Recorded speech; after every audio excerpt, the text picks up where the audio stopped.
Donc, cette notion de développement personnel, c'est l'idée que la personne va se développer. Donc, d'une certaine façon, on développe le personnage. Si, dans votre façon de concevoir les choses, vous êtes la personne que vous êtes, c'est-à-dire que vous estimez que ce que vous êtes et qui vous êtes, c'est cette personne que vous êtes devenue au fil du temps, au fil des conditionnements, au fil des apprentissages, au fil de l'éducation, et que de fil en aiguille, comme ça, en avançant dans votre vie, vous avez construit une façon d'être, vous avez construit une personne qui va faire les choses, qui va faire des choix dans sa vie, qui va aller dans un certain métier et qui va décider d'une certaine façon de se faire du bien et de rechercher du bonheur, de rechercher de l'accomplissement, de rechercher du bien-être. La personnalité, c'est pas l'être aligné. Si jamais on prend par exemple un cercle comme ça et que ce cercle constitue l'être que vous êtes, la personne que vous êtes, qui se sent un individu séparé du reste du monde et qui rentre en interaction et en communication avec le reste du monde. Ce cercle-là, il y a la surface du cercle. La surface du cercle, c'est ce que vous donnez à voir aux autres et on va dire l'apparence que vous avez. Donc on pourrait presque aussi parler de masque. Dans le mot personnalité, il y a le mot persona et le mot persona signifie masque en latin. Donc l'idée, c'est qu'il y a à la surface des choses, il y a ce que vous présentez aux autres. Et puis, plus dans les couches intérieures, on va aller rentrer dans les couches intérieures et plus on va aller vers le noyau de l'être, vers le cœur de l'être, vers la source de l'être. Et cette source de l'être, ça peut être considéré comme une sorte de petit point comme ça, un point fondamental duquel rayonne l'être que l'on est. Seulement, si jamais on n'est que confiné dans cet espace du mental égoïque de la personnalité, c'est-à-dire de notre psychologie, alors dans ce cas-là, on fonctionne, je dirais, avec une certaine limitation. Un peu comme si on était sous un plafond de verre, comme si on était dans une bulle et qu'on ne pouvait pas aller au-delà qu'un certain fonctionnement intérieur. Alors l'idée d'être aligné, c'est de prendre un axe qui part du centre du cercle et qui va comme ça partir à la verticale et qui va sortir, qui va percer le cercle et qui va aller se connecter à quelque chose de plus élevé. Parce qu'en fait, en réalité, en dehors de ce cercle de la personnalité qu'on va appeler « moi », que le cerveau va appeler « moi-je », quand il va parler de lui-même, il va dire « moi je fais ci, moi je fais ça », en fonction des apprentissages qu'il a fait, en fonction des conditionnements qu'il a eu, en fonction des douleurs, des souffrances qu'il a pu vivre dans son passé. Quand il y a eu des douleurs, des traumatismes, des souffrances qui ont été vécues dans le passé, alors qu'est-ce qu'on va faire? On va aller travailler sur de la thérapie ou de la psychothérapie, c'est-à-dire qu'on va soigner la relation que l'on a avec notre passé. Parce que dans notre façon de fonctionner, on a toujours des liens, on a toujours des émotions, on a toujours des énergies qui nous relient à ces fameuses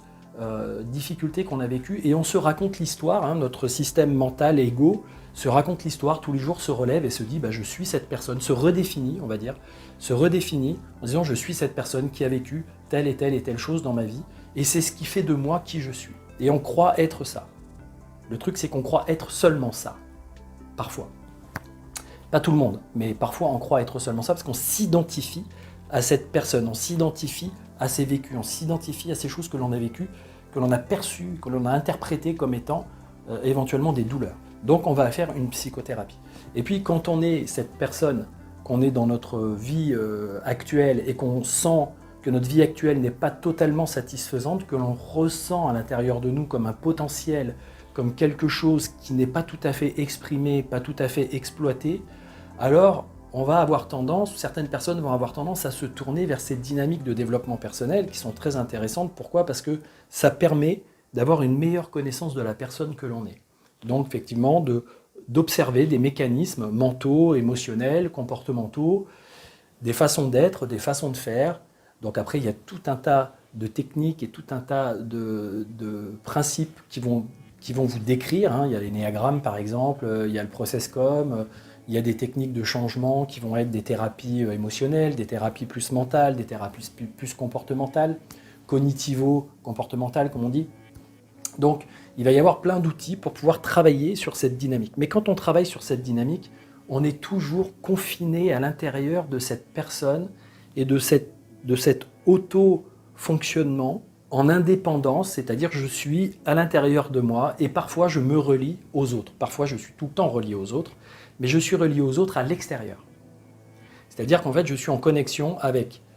ce que je suis, ce que je crois être, ce que j'ai envie d'être, ce que j'ai envie de montrer aux gens, ce que je pense qu'il faut que je sois pour que ça s'adapte à mon environnement, pour que ça me permette de pouvoir survivre dans cette société. Et puis je redéfinis ça au fil du temps. Donc, cette définition, c'est une définition de la personne. Et cette personnalité, cette personne, on pourrait dire, c'est comme si c'était une personne qui fonctionnait en mode horizontal avec ce qui est directement perçu dans l'environnement à l'extérieur. Donc c'est un rapport comme ça avec le monde extérieur permanent. Et il y a très peu de place pour le fait d'aller connecter, pour aller se mettre en lien avec quelque chose de plus profond. Donc on va dire la personnalité, c'est comme si un peu notre mode de fonctionnement était en tangente avec ce cercle-là, cette être que l'on pense être, ce moi, qui est en fait un petit moi, avec une conscience étriquée de qui nous sommes, qui est juste conscient de sa façon de fonctionner au quotidien et des histoires qui se racontent au quotidien. Et ce petit moi, en fait, il s'insère dans quelque chose de beaucoup plus vaste, de beaucoup plus large, même au niveau de nos corps. Au niveau de nos corps, il y a ce corps physique, donc cette densité, la densité maximum qui constitue notre corps physique dans le monde dans lequel on se trouve, qui est finalement le corps physique qui est finalement qu'une partie de tous nos corps et de toutes nos dimensions qui sont plus énergétiques, plus subtiles, plus éthériques, plus quantiques si vous voulez, qui vont à la fois à l'intérieur de nous dans quelque chose de très profond, de très infiniment petit, puis à la fois dans quelque chose qui est vers l'infiniment grand. Donc c'est vraiment cette double dynamique, mais nous on se résume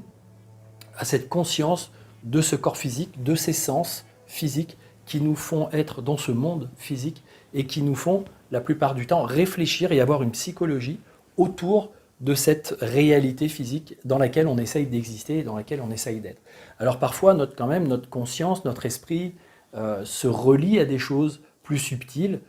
Certaines personnes peut-être ont des capacités de capter des informations qui sont sur d'autres niveaux de fréquence, d'autres niveaux vibratoires. Et la plupart du temps, qu'est-ce qui se passe? La personne, en fait, observe ces choses-là, les capte et les identifie comme étant des choses qui sont à l'extérieur d'elle. C'est-à-dire que, vu que ça part de l'impression du cerveau, on va dire que ça part de cette impression d'être un individu avec un point de vue particulier, puisque je vois au travers de mes yeux, j'observe au travers de mes oreilles, donc tout ce que je le vois autour de moi, je le vois comme étant un monde à l'extérieur de moi. Et quand je me connecte aussi à des choses qui sont plus spirituelles, alors j'ai aussi cette perception que ce sont des choses qui sont à l'extérieur de moi. Parce que je m'identifie à moi, au petit moi, on va dire. D'accord ? Et parfois, ce petit moi, c'est un faux soi. C'est-à-dire que c'est quelque chose que j'ai construit et que j'essaye d'être. J'essaye de me convaincre moi-même, j'essaye de convaincre les autres que je suis cette personne, que je suis cet être qui fait les choses comme ça, que je suis cet être qui réussit les choses de cette façon. Et alors qu'en fait, en réalité, il y a tout un tas de choses dans mon intimité, dans mon intérieur, dans ce que je suis profondément, des ressentis, des choses qui ne sont jamais vues par les autres, qui ne sont jamais forcément dites, que même parfois moi-même, je ne veux pas voir, que je renie. Je suis dans le déni par rapport à certaines réalités de ce que je suis. Et en fait, dans tout ce qui me compose, en dehors de ce moi qui pense être comme ça et qui essaye d'être quelqu'un de bien, qui essaye d'être une personne bien, un personnage qui joue bien son rôle dans la vie, d'une certaine façon, et ben, elle est en fait en dehors de ça, dans mon système plus inconscient, plus vaste, il y a des réalités qui sont plus élevées et des réalités qui sont inférieures. Dans ces réalités plus élevées, on va dire qu'il y a tout ce qui concerne les bons sentiments, l'idée d'une lumière, l'idée de quelque chose de spirituel, l'idée de quelque chose de puissant, avec des énergies de création qui sont positives et qui sont là pour faire avancer le monde et pour faire évoluer les choses. Et puis, je vais évaluer aussi avec mon cerveau duel qu'il y a d'autres choses qui sont des choses qui sont plus négatives, qui sont plus désagréables, qui ne servent pas la vie, qui ont tendance au contraire à désunir, à séparer, comme ce qu'on appelle le diabolus, je reviens toujours sur ce terme, mais l'idée de désunir, de séparer, c'est-à-dire que moi-même, en tant que personne, je me sépare, je me désunis d'un certain nombre de choses, d'un certain nombre de facettes, d'un certain nombre de ressentis que je n'ai pas envie d'avoir, d'un certain nombre de comportements impulsifs, intuitifs, que je n'ai pas envie d'avoir parce qu'une certaine façon, mon mental égoïque se raconte l'histoire que c'est pas la bonne façon d'être pour m'adapter à ce monde à l'extérieur. Et quand je laisse ça s'exprimer de façon libre, alors dans ce cas-là, je vais avoir une vie qui va être compliquée avec l'environnement, parce que c'est l'environnement qui va me renvoyer en permanence comme des réflexions que ce que je suis et ce que j'ai tendance à être dans ma nature, peut-être un peu trop impulsive, un peu trop instinctive, qui sert son système à lui, hein, qui est dans un système de survie, qui est dans un système de territoire, je veux moi m'en sortir plus que les autres, je veux tirer mon épingle du jeu, etc., etc. Alors à partir de là, ça génère des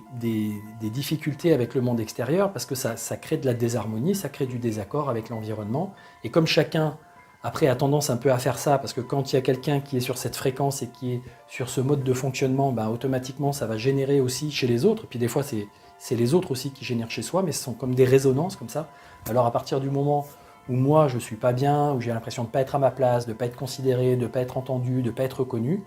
je vais me sentir pas bien, je vais me sentir,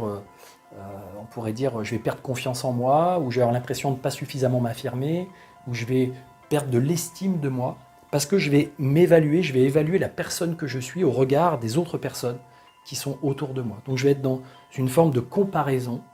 et dans l'idée de est-ce que je me rends conforme, est-ce que je suis conforme à ce qu'est le monde, à ce que sont les autres, ou est-ce que bah non, je suis différent et du coup j'ai plutôt tendance à pas être conforme et plutôt à être rebelle ou plutôt à être dans l'idée de créer une différence. Mais c'est toujours dans cette idée d'exister en tant que personne, tout seul, on va dire séparé du monde, qui cherche à trouver du lien et qui cherche à capter de l'énergie en relation avec le monde extérieur.